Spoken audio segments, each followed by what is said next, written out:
Hello everyone. Today we will discuss about the stress strain graph. This is also called as force extension graph, right? So first we will discuss about ductile wire. Well, you know what is ductility? Ductility is the property of the metals due to which it can be drawn into wires, right?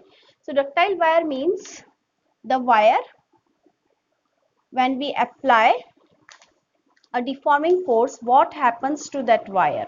So you must have observed that when we apply a deforming force on a wire, initially there is a deformation in the length, and initially if we remove the force, it regains its original shape and size. Now if we continue to apply that deforming force, after some limit, if we remove that deforming force, it will not regain its original shape and size.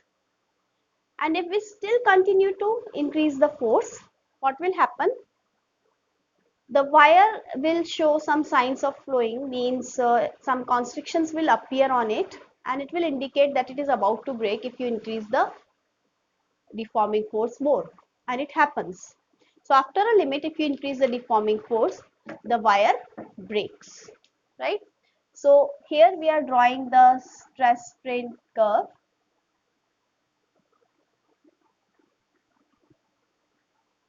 This is in Newton per meter square, and strain has no units, we know that. And then if we look at the deformation of the wire initially, what happens is initially the stress is proportional to strain. So at point A, if we remove the deforming force, the stress is proportional to strain and the wire regains its original shape and size. So A is called as proportionality limit.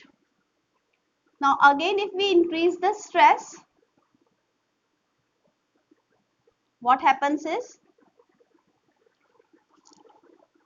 it will reach its original shape and size if we remove the deforming force at B, but stress is not proportional to strain. So I can say that this is the elastic limit, also called as yield point. Stress here is not proportional to strain. So after this, if we still continue to increase the stress,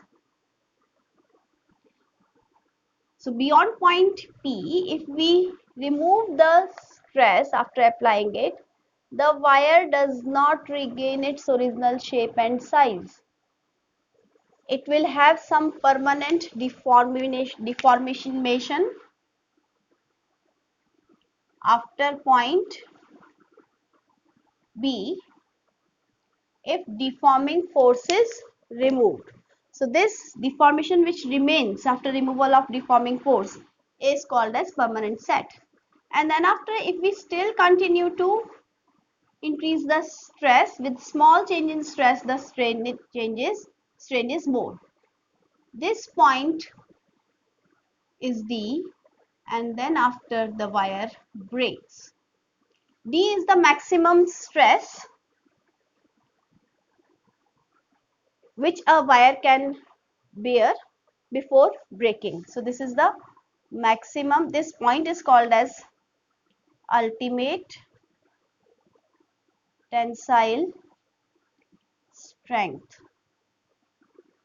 So this is what? Maximum stress which a wire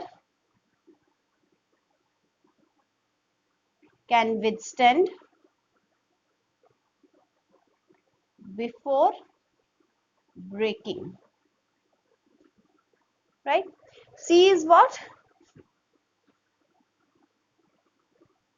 On removal of force, deformation remains.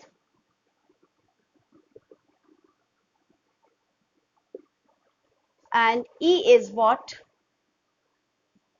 Fracture point. As I have just told you that this stress strain curve may also be asked as force extension graph. We can draw the second graph for elastomers. So elastomers are rubber-like materials. So for elastomers, the graph is different.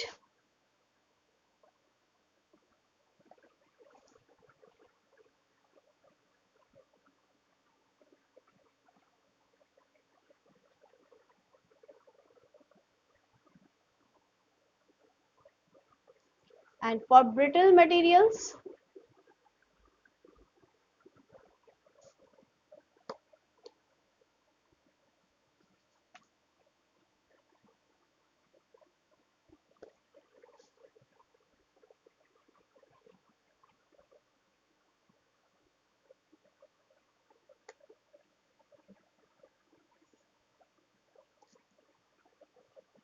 this is proportionality limit, and then after this is the fracture point.